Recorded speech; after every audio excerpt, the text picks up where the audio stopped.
Hello friends, स्वागत है आपका हमारे यूट्यूब चैनल बीपीएस स्टडी में। फ्रेंड्स, आज आपके लिए हम लेके आए हैं एक ऐसा क्वेश्चन जो बोर्ड एग्ज़ाम में बार बार पूछा जाता है। ये क्वेश्चन है हमारा, सिद्ध कीजिए कि √5 एक अपरिमेय संख्या है। ये क्वेश्चन आपको मैथमेटिक्स के हर पेपर में मिल जाएगा, जितने भी सेट आते हैं उन सभी में मिल जाएगा ये क्वेश्चन आपको। और ये फ्रेंड्स, ये क्वेश्चन हमारा 3 या 4 नंबर में आता है और 100% आता है ऐसा क्वेश्चन। और ये वेरी इजी क्वेश्चन था, बहुत ही सरल क्वेश्चन है ये। बस हमें इसके स्टेप को रटना है, उसमें करना क्या है। सिद्ध कीजिए कि √5 एक अपरिमेय संख्या है।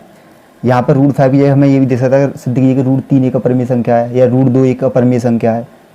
बस यहाँ पर नंबर चेंज कर देगा, लेकिन सॉल्व करने में एक ही प्रोसेस रहता है। जहाँ पर √5 है तो यहाँ √5 लिखते आएंगे, जहाँ √3 है तो √3 लिखते आएंगे। चलिए फ्रेंड्स, स्टार्ट करते हैं। तो हमें दे रहा है सिद्ध कीजिए कि √5 एक अपरिमेय संख्या है। तो फ्रेंड्स, ये तो हम भी जानते हैं कि √5 एक अपरिमेय संख्या है, क्योंकि √5 एक अपरिमेय संख्या कैसे है, क्योंकि इसे हम p/q की फॉर्म में नहीं लिख सकते। क्योंकि p/q की फॉर्म में भी लिख देंगे तो √5/1 करेंगे, लेकिन √5 वहाँ पर कैसा नहीं है, एक पूर्णांक नहीं है। क्योंकि p/q की फॉर्म में लिखने पर दोनों नंबर कैसे होने चाहिए, p और q हमारे पूर्णांक होने चाहिए। तो √5 एक पूर्णांक नहीं है, तो इसलिए √5 क्या है, एक अपरिमेय संख्या है। बट ये हमें प्रूफ करने को कहता है, तो हमें प्रूफ करना है। तो सबसे क्या करेंगे, पहले हमें इसके अपोजिट मान के चलना है। तो सबसे पहले हम मान के चलेंगे कि माना √5 एक परिमेय संख्या है। तो पहले वही लाइन लिखेंगे हम सॉल्यूशन में हल डाल के। तो पहले हमें इसके अपोजिट लिखना है कि माना √5 एक परिमेय संख्या है। हमने इसके अपोजिट मान लिया, ये कह रहा है कि एक अपरिमेय संख्या है, और हम इसके अपोजिट मान के चलेंगे, माना √5 एक परिमेय संख्या है। अब जब ये परिमेय संख्या है तो हम क्या करेंगे, इसलिए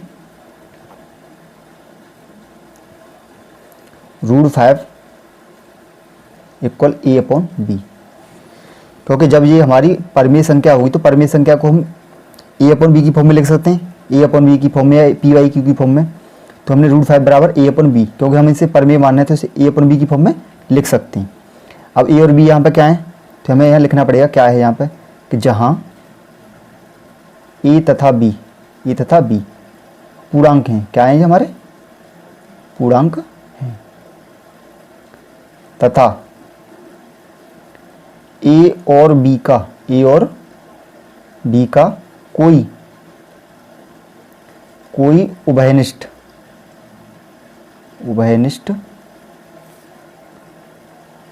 गुणनखंड नहीं है।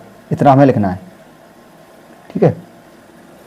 यानी ए और बी का कोई उभयनिष्ठ गुणनखंड नहीं होना चाहिए अगर ये हमारी परिमेय संख्या है तो इतना हम लिख देंगे। अब इसके बाद अब हमें क्या करना है, a/b है तो b इधर आएगा मल्टीप्लाई में, तो यहाँ पे निकलेगा हमारा a = b√5। अब फ्रेंड्स, हमें करना क्या है, a बराबर आया b√5, तो हम क्या करें, दोनों तरफ का हम स्क्वायर कर देंगे। क्या करेंगे, स्क्वायर। तो हमें पहले लिखना पड़ेगा कि दोनों तरफ का वर्ग करने पर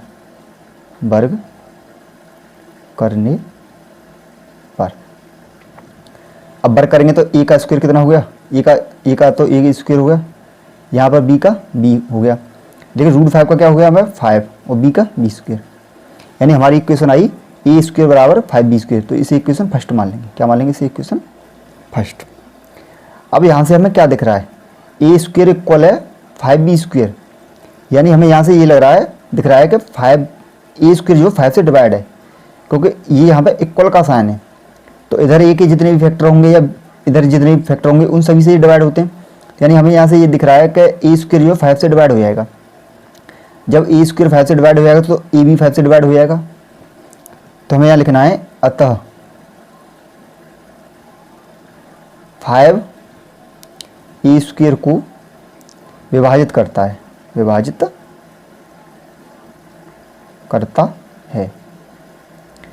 जब 5 जो है a² को विभाजित कर रहा है तो a को भी विभाजित करेगा। तो अतः यहाँ लिख देंगे 5a² को विभाजित करता है, इसलिए 5a को भी विभाजित करेगा। ठीक है, तो इसे हम इक्वेशन सेकंड नाम दे देंगे। यानी हमने सेकंड नाम क्यों दिया है, यहाँ से लेकर यहाँ तक ये सेकंड इक्वेशन होगी कि हमने यहाँ से ये दिखा दिया कि 5 जो है a को विभाजित कर रहा है, यानी a के फैक्टर में कहीं ना कहीं ऐसा आ रहा है कि कोई नंबर 5 आएगा, जब तो 5 से 5 डिवाइड होगा। तो हम यहाँ क्या करेंगे, अतः माना a बराबर 5k। अब हमने a बराबर 5k को माना है क्योंकि a में कहीं ना कहीं a के फैक्टर में 5 है, जब तो 5 से डिवाइड होगा। a के फैक्टर में जब 5 होगा, जब तो 5 से डिवाइड हो रहा है, तो हमने क्या मान लिया, a बराबर 5k। अब k क्या है यहाँ पे, k यहाँ पे कोई, जहाँ k कोई पूर्णांक है, k कोई पूर्णांक है, यानी कोई भी नंबर हो सकता है k की जगह, k कोई पूर्णांक है। अब हम क्या करना है, a बराबर क्या निकाला है हमने, 5k, a बराबर क्या निकाला है, 5k। अब a की वैल्यू को कहाँ रख देंगे हम, समीकरण फर्स्ट में, a की जगह क्या रख देंगे हम, 5k। तो यहाँ रख देंगे समीकरण फर्स्ट में a बराबर 5k रखने पर, अब यहाँ पर a बराबर 5k रखेंगे तो 5k और वहाँ पे स्क्वायर, तो इसको लगा देंगे, इधर 5b स्क्वायर, यहाँ स्क्वायर करेंगे तो ये बनेगा 25k² बराबर 5b स्क्वायर। अब 5 से 25 कटेगा, ये आ गया 5k² बराबर b स्क्वायर, क्या आ गया, b स्क्वायर। अब यहाँ पे हमारी कैसी कंडीशन बन रही है, जैसे यहाँ बन रही थी a² बराबर 5b स्क्वायर, यहाँ बन गई है b² बराबर 5k²।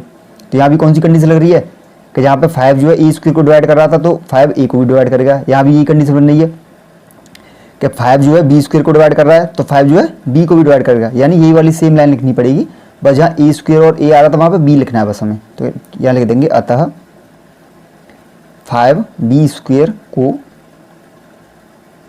विभाजित करता है, इसलिए 5b को भी विभाजित करेगा। इतना लिख देना। इसके बाद क्या करना है, इसे मान लेंगे इक्वेशन थर्ड। अब हमें इक्वेशन सेकंड और थर्ड से क्या मिल रहा है कि 5 जो है a को भी डिवाइड कर रहा है और 5 जो है b को भी डिवाइड कर रहा है, यानी 5 जो है इसे भी डिवाइड कर रहा है इसे भी, यानी कहीं ना कहीं इन दोनों में क्या मिला हमें, इनमें इनके फैक्टर में हमें 5 मिल रहा है, जब तो 5 से ये दोनों डिवाइड हो रहे हैं।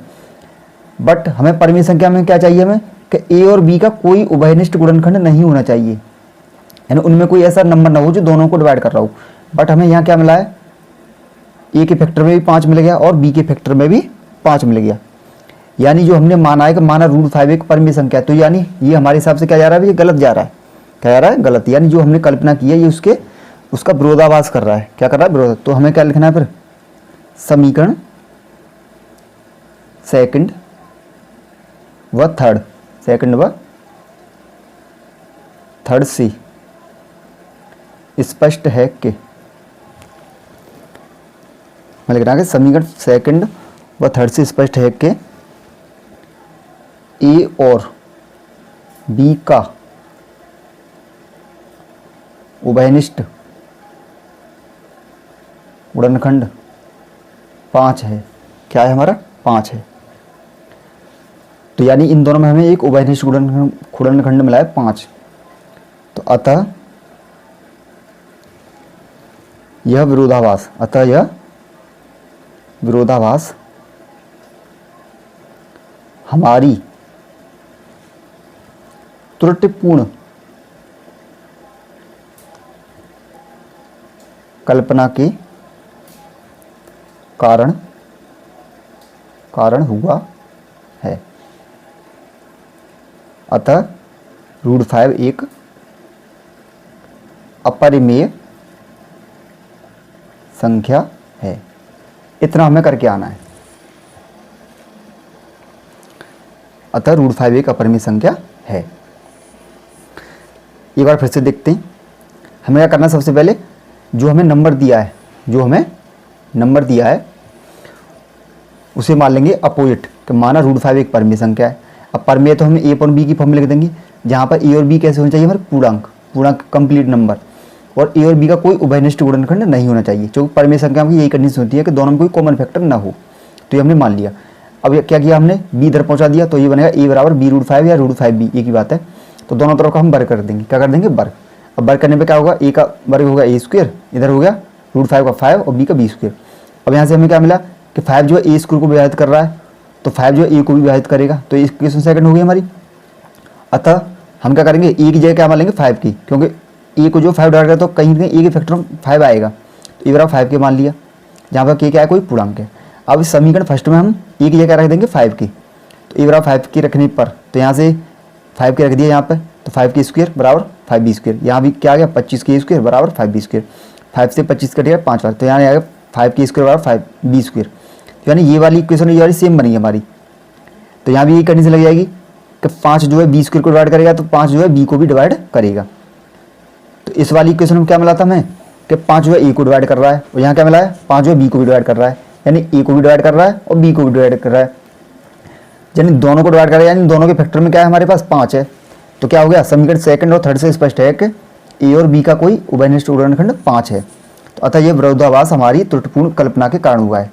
अब त्रुटिपूर्ण कल्पना क्या है कि जो हमने माना था वो हमने गलत माना है। क्या माना है हमने गलत, क्योंकि हमने अपोजिट माना था।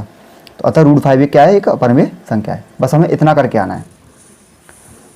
तो फ्रेंड्स, अगर ये आप हमारी वीडियो आपको पसंद आई हो तो वीडियो को लाइक करें और चैनल को सब्सक्राइब करें। धन्यवाद।